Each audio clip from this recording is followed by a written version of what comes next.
You have the top leadership of both the parties already out there campaigning for the last few weeks. Let's get you all of the highlights from the Election Commission's press conference. What are the dates to watch out for as far as Himachal is concerned? Single-phase election as expected, 12th November, less than a month from now, you will see voting taking place. As I mentioned, it's a single-phase election, so on 12th November, voting will be complete.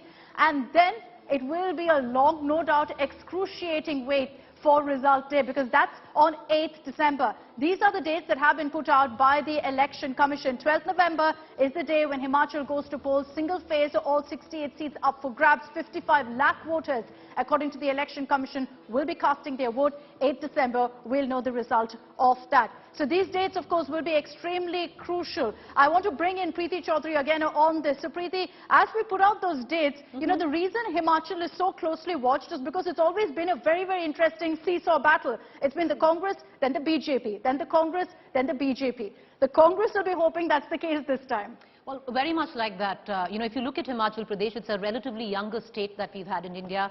It was 1972 when it was carved out. And since 1972, no party till now has ever been able to rule consecutively.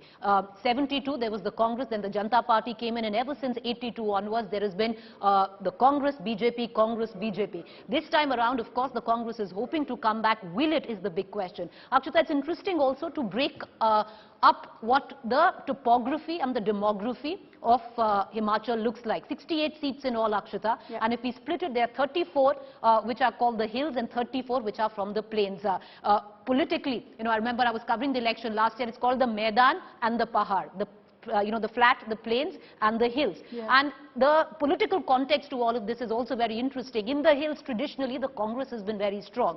In the plains, traditionally, the Bharatiya Janata Party has been very strong. But what could completely, turn away that dynamic is, in 2017, Akshita, it was the BJP that made a lot of inroads in the hills, which they had never done so. But there is a counter this time. Himachal has always been a state that has voted either of the two national parties. There's never been a space for a third party. The Aam Aadmi Party did try its luck in 2017. The left has tried its luck, especially in the hills. They've failed dramatically. It goes either with the BJP or it goes to the Congress. This time around, with Aam Aadmi Party querying the pitch. And where has it queried the pitch? Interesting, because the hills right now, the BJP was making gains, and that is where the stronghold of the Congress lies.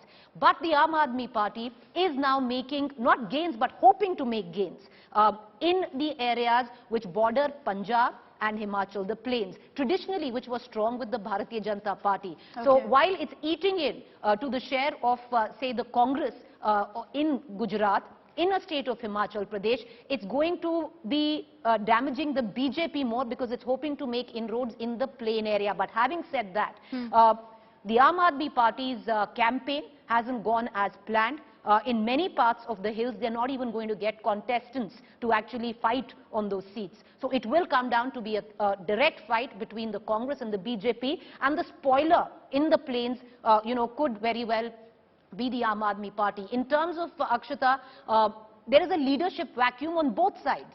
With Veerbhadra Singh passing away in 2021, the Congress there's a complete vacuum of leadership. The Congress is going to fight this election without the chief ministerial candidate. That's a huge dent for the Congress, because the Congress relies a lot on its regional leadership. Yes, and there is no Veerbhadra Singh this time around. And do you think a Pratibha Singh, for example, can actually fill that void? Well, there are a lot of people who want to throw in their hats, but I think what the Congress has decided right now is to fight this election without a chief ministerial face. But I'll come to the BJP. If there is a leadership vacuum in the Congress, there's a leadership crisis within the BJP is concerned. Why do I say that? It's going to be a fight right now, Akshita, which is going to be pitched where the BJP is concerned between Thakur versus Thakur. Jairam Thakur and Mr. Dhumal's son, who's the INB minister, Anurag Thakur. There is a huge set in the BJP which wants Anurag Thakur to come in as chief minister, or at least be projected as the chief minister's face. Jairam Thakur is not a very, very popular leader. There is an anti-incumbency, and the people or the voter of Himachal they don't suffer a government which is lax for a very long time. Not that the BJP has been lax, but anti-incumbency? There's strong anti-incumbency in Himachal? Well, we don't know that. I haven't travelled the belt of Himachal. But right now, if elections were to be held last month, what we were getting from the ground was that the BJP still was very, very strong. So, at one end, the Congress, a leadership vacuum, and a possible leadership crisis. Who will lead the election? Will it be Jairam Thakur, who will be given a second shot, or will it be somebody like an Anurag Thakur,